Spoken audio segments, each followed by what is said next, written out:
Every day, many students walk to school carrying not just their books, but also the weight of loneliness, fear, and pain.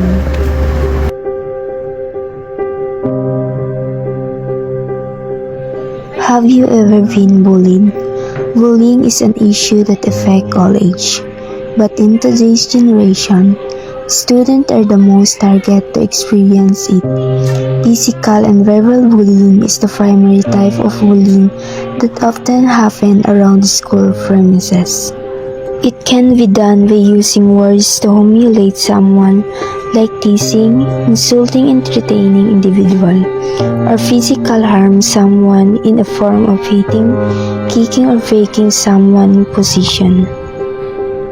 Bullying affects students in many ways. It can lead to mental health issues like depression, anxiety, sleep disturbances, academic problems including lower grades, school avoidance, social withdrawal and isolation, and sometimes taking their own lives.